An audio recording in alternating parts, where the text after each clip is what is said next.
कड़कड़ाती धूप में मेहनत करती नंदिनी पसीने से तरबतर हो रही थी।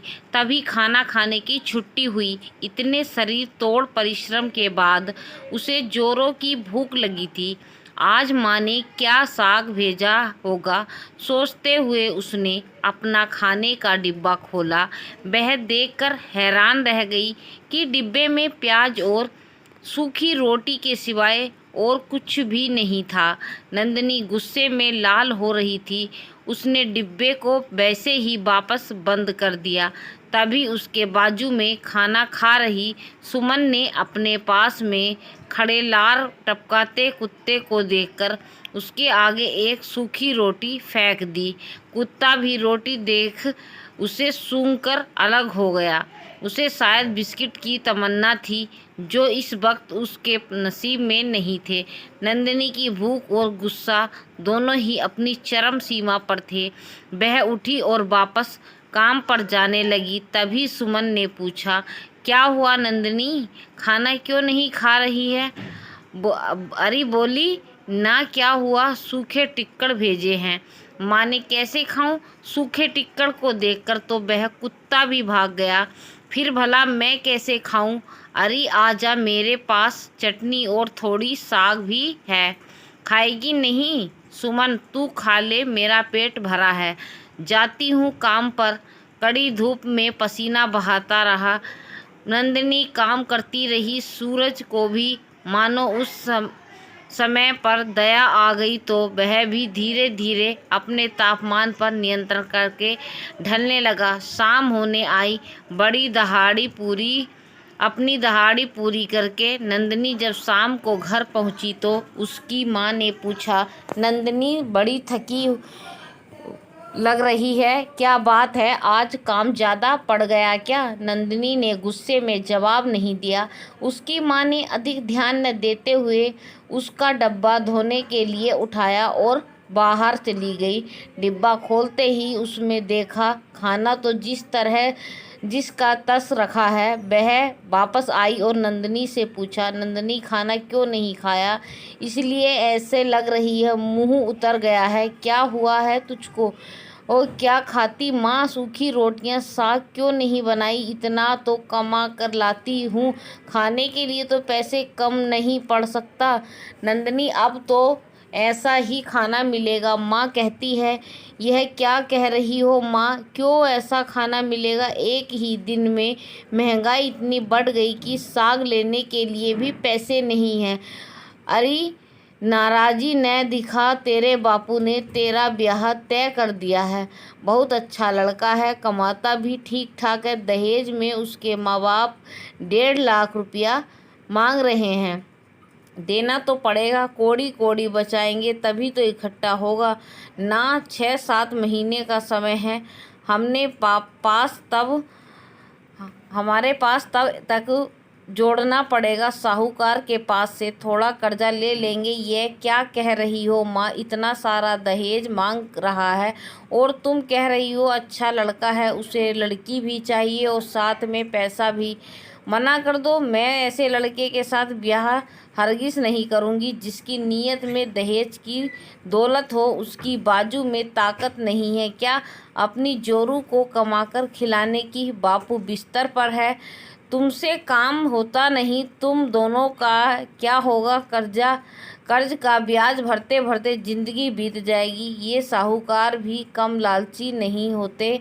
हम जैसे को कर्ज दे ही अपना घर चलाते, काम काज होता नहीं है उनसे। गरीबों की मेहनत का खून चूस चूस कर ही पलते हैं ये। इनकी औकात मच्छर और खटमल से ज़्यादा नहीं होती। दहेज लेने वाले भी इन्हीं के भाई बंधु होते हैं जो अभी पैसा मांग रहे हैं। क्या वह बाद में मुझे तुम्हारे लिए कुछ भी करने देंगे? नहीं माँ, मुझे ब्याह करने ही नहीं है। अरे पगली है क्या तू? दहेज के बिना रिश्ते नहीं होते। तूने अभी दुनिया देखी ही कहाँ है? ब्याह तो सभी को करना पड़ता है। बेटी के घर के खड़े खंबे से बांध कर तो नहीं रख सकते। तू हमारी चिंता न कर, मैं जैसे तैसे 2 जून की रोटी का जुगाड़ तो कर ही लूँगी। मैंने कह दिया ना माँ, ऐसे लालची परिवार में रिश्ता कभी नहीं करूँगी। ऐसी बातें न बोलो नंदिनी, तू क्यों भूल रही है? बड़े बड़े लखपतियों की छोरियाँ भी जब शादी के मंडप में बैठती हैं ना, उनके पहले ही करार हो जाता है। लाखों के सौदे होते हैं, यही रीत है। होते होंगे लाखों के सौदे, उन छोरियों के मन में भी दहेज को लेकर जाने की चाहत रहती होगी। वो वैसी नहीं हूँ माँ, भिखारी लड़के से ब्याह नहीं रचाना आ रही। नंदिनी दहेज में उसके माँ बाप मांग रहे हैं। लड़के ने तो कह दिया कोई कुछ नहीं है। अच्छा, मतलब अपने लड़के को बेच रहे हैं 1.5 लाख रुपये में। उन्होंने कह दो हम यह सौदा मंजूर नहीं है। माँ ने नंदिनी को हर तरह से समझाने की कोशिश की, किंतु नंदिनी ने ना में बदली। नंदिनी ने कहा माँ, 2 पैसे बचाकर साग के बिना रोटी खाकर आप 1.5 लाख रुपये इकट्ठे न कर पा रहे होगे। बस मेरा दिल खुश करोगे। तुम्हें मेरी कसम, आज के बाद फिर कभी ऐसा किया तो ठीक है। नंदिनी तू जीती और हम हारे। उसके बाद ही नंदिनी के लिए कई रिश्ते आते रहे, लेकिन हर जगह बात दहेज पर आकर अटक जाती। नंदिनी अपनी जिद पर अड़ी रही। वह अपनी माँ से हमेशा एक ही बात कहती थी कि माँ, दहेज मांगने वालों के लिए मेरे